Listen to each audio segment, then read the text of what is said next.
पटवारी भर्ती एग्जाम में छा गया है संकट, कहां जाए उत्तराखंड का युवा। राम कंडवाल जी ने उठाए हैं पटवारी भर्ती परीक्षा 12 तारीख पर सवाल।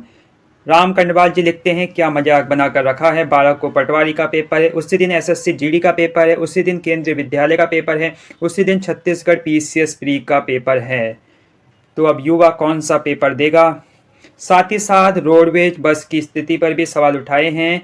राम कंडवाल जी लिखते हैं, रोडवेज बस फ्री तो कर दी, लेकिन कई इलाकों से तो रोडवेज बस एक ही समय एक ही बस चलती है। अब 1000 लड़के एक बस में कैसे जाएंगे। लड़कियों के लिए तो अलग व्यवस्था होनी चाहिए थी। क्या सरकार ने रोडवेज की संख्या बढ़ाई है। बहुत ही अच्छा सवाल है। उस दिन और सबसे बड़ी बात, बेचारा आयोग कहता है कि हमारे पास नकलचियों की लिस्ट ही नहीं आई है। तो अभी तक जो नकलची थे वो ब्लैक लिस्ट नहीं हो पाए हैं। ऐसे में नकलची भी पेपर देंगे, तो ये बहुत गलत बात है। अगर नकलची पेपर देंगे तो भैया आयोग किस बात की जल्दी है। आयोग को किस बात की जल्दी है। आपको और भी कोई चतुर्वेदी है क्या वहां बैठा हुआ। तो यहाँ व्यंग किया है यूकेपीएससी पर राम कंडवाल जी ने। नकलचियों की लिस्ट आने दो, 12 से पहले एक कैबिनेट की बैठक है, सख्त कानून आने दो, फिर कराना परीक्षा। तो यूकेपीएससी की परीक्षाओं के संबंध में राम कंडवाल जी कहते हैं, पहले सख्त कानून आ जाने दो, उसके बाद करवाना परीक्षा। अब बिना इनके परीक्षा कराओगे फिर कहोगे पेपर लीक हो गया। एक बार पेपर कराओ, लेकिन सटीक तरीके से कराओ। बार बार बेरोजगारों का डोल क्यों बनाया जा रहा है। जब मन करे बजाते रहो। तो राम कंडवाल जी ने सवाल उठाए हैं। और साथ ही साथ आज के अखबार में भी खबर छप रखी है, पटवारी भर्ती पेपर लीक में शामिल युवा दोबारा परीक्षा में भी होंगे शामिल। तो एक प्रश्न चिन्ह लगा रखा है, क्या पटवारी भर्ती परीक्षा में जो युवा नकलची थे, जो नकलची पकड़े गए हैं, क्या वो फिर से शामिल होंगे।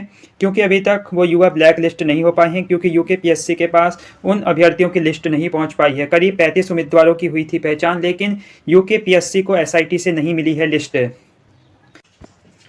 यूकेपीएससी के अधिकारियों का तर्क है, जब तक सूची नहीं आएगी तब तक कैसे प्रतिबंध लगाया जाएगा। तो यहाँ यूकेपीएससी के अधिकारियों की चिंता भी वाजिब है, और वहाँ दूसरी तरफ अभ्यर्थियों की चिंता भी वाजिब है। उनको टेंशन है 12 तारीख को एग्जाम होगा या नहीं। वहीं यूकेपीएससी के एक अधिकारी का कहना है, मामले की जांच एसआईटी कर रही है। जब तक इस प्रकरण में शामिल उम्मीदवारों की सूची उनके पास नहीं आएगी तब तक यूकेपीएससी उन्हें परीक्षा से कैसे प्रतिबंध कर सकता है। तो ये थोड़ा कठिन काम है। जब तक यूकेपीएससी के पास ब्लैक लिस्ट अभ्यर्थियों की लिस्ट नहीं पहुंचती है, तब तक यूकेपीएससी उनको परीक्षा में बैठने से मना नहीं कर सकता है। लिहाजा यह माना जा रहा है, अगर 12 फरवरी से पहले एसआईटी ने ऐसे अभ्यर्थियों की सूची उपलब्ध ना कराई तो वह 12 तारीख को होने वाली पटवारी लेखपाल भर्ती में फिर से शामिल हो जाएंगे। तो यूकेपीएससी की भी चिंता है। वहीं दूसरे युवाओं का कहना है, ऐसा करने से परीक्षा फिर से कटघरे में आ सकती है। जबकि यूकेपीएससी के एक अधिकारी का कहना है, इस बारे में अभी कुछ भी कहना मुश्किल है। तो अभी कुछ कहना मुश्किल है, क्योंकि जो तैयारियां हैं वो आधी अधूरी हैं। युवा हताश है, युवा निराश है। आखिरकार कब तक गेहूं में घुन की तरह पिसता रहेगा युवा इस सिस्टम के बीच। बहुत सारे सवाल हैं, लेकिन जवाब किसी के पास नहीं। सरकार को ध्यान देना चाहिए इन सब चीज़ों की तरफ। नमस्कार, बने रहिए चैनल के साथ। हर अपडेट सबसे पहले आप तक। अपनी तैयारी पूरी रखिए 12 तारीख के लिए। नमस्कार।